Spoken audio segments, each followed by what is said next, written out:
Next is road construction. Again, Governor Sanwo-Olu commissioned a network of 3 roads in Victoria Island to help solve the traffic problem in the central business district of Etiosa area of Lagos State. The Lagos State Governor Babajide Sanwo-Olu makes his way to the newly reconstructed Adeola Hopewell, Church Gate and Idowu Taylor Streets in Victoria Island for the commissioning of the road. It's another network of roads delivered to the people of Etiosa to connect 3 different roads within the commercial vicinity of Iru Victoria Island Local Council Development Area. The Special Advisor on Works and Infrastructure, Mrs. Aramide Adeoye, who oversees all road projects, explains the features of the road. Prior to the reconstruction of these strategic roads, they were in deplorable state, with a lot of complaints by the business community as it relates to the perennial flooding, the inadequate parking facilities, the unlit roads, the reduced carriageway width. As you're aware, the 3 roads form a ring in the heart of the highly commercialized area of Victoria Island, and they discharge traffic to the Sanusi Fafunwa Street into the famous Akadeshola Street. With the rehabilitation and upgrade of this network of 3 roads, the challenge of flooding and inadequate capacity will now become a thing of the past and will also translate to improved flow of traffic, leading to reduction in travel time for the business owners in the area and the motoring public at large. In effect, the overall target of the Sanwo-Olu's administration has always been to develop a robust infrastructure portfolio across the length and breadth of the state that ultimately allows for a competitive business environment. Our conviction is that deploying business modern road infrastructure will yield multiple dividends for Lagos and its residents. It's worthy to note that this project is also in consonance with the present administration's Team's agenda policy, which is to provide enabling infrastructure that will boost the state's economy to 21st century standard, as well as to efficient, sustainable infrastructure for social economic development. The roads being commissioned today was approved for construction in the year 2020 and comes with full complement of road furniture comparable to any standard in the developed world.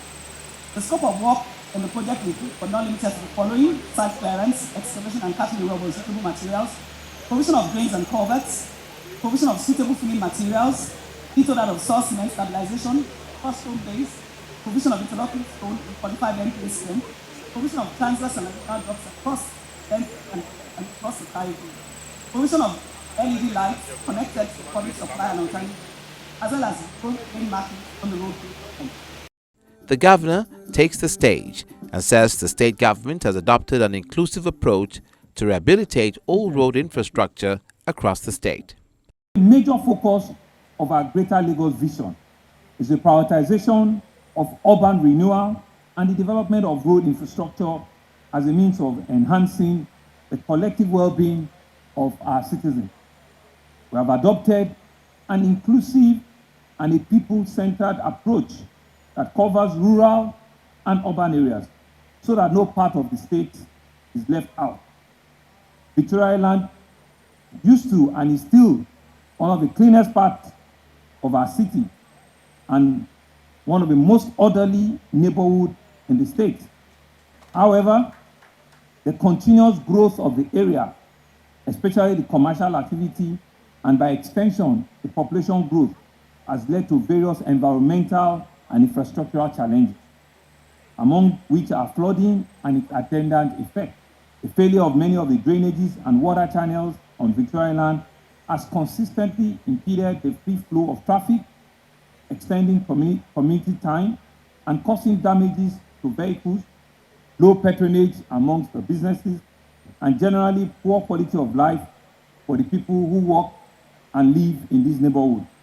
This is the financial hub of Victoria Island. This is the financial economic hub. And if you see all of the skyscrapers, each one of them on the streets have one institute, one embassy, one major financial institution, oil company. That one is Total there. All of them are connected in all of. So you can imagine the number of staff, the number of visitors, the number of clients that comes into this neighborhood. And so the completion of this road validates our promise to improve the quality of life of all Lagosians, promote massive social economic growth, and reciprocate the support that we have enjoyed from this constituency in the past 3 years. Of these 3 roads being commissioned today, Adeola Hopewell, Afribank, and Idowu Taylor. 2 are one-way road, which is Adeola Hopewell and Afribank. And Idowu Taylor, it's a 2-way street. The 3 roads, they form a ring road-like pattern that will effectively discharge traffic onto Sanispa Funwa and connect to Adeola Alakija, Adeyemo Alakija, and eventually onto Akiadesola and Ozumba Mbadiwe. And the people expressed their gratitude. We want to thank you very, very, very much, sir. In terms of infrastructure, in terms of housing, in terms of health, and in terms of judiciary, we want to thank you personally on behalf of the people of Etiosa. In the history of Etiosa, we don't have anything like, before you, or your assumption in office, we don't have anything like General Hospital in Etiosa. But today, we have Etiosa Maternal Center in Ogombo today. We want to thank you for that. In the history of Etiosa, we don't have anything like judiciary in Etiosa. But today, in Okera, along Ado Road, we have judiciary. We want to thank you very much. Mr. Governor, sir, in terms of infrastructure, we want to thank you for this commissioned road. Probably before now, like 1 year or 2 years ago, if you go to that 4 Points and ShopRite Road, you spend nothing less than 1 hour or 2 hours that will face a lot of traffic within that area. But today, you can spend up to 5 minutes. We have a network of road that was commissioned by your government just about 8 months ago. I want to thank you very, very much, sir. Truly, we are proud of you, sir. Because so many things, so many projects, so many programs you have brought to this environment, which we never experienced before now. And because you have also made development even in Lagos State. This is an elitist environment, and you also let us know that you are not only for those on the other side of the divide, that you are everybody's governor. And we are also Oliver's twist. We're looking forward to more developmental projects in this local government and in Etiosa as a whole. These are public assets that everybody must take care of. Thank you. The state government is assuring the public that no community will be left behind in the regeneration plan of Lagos.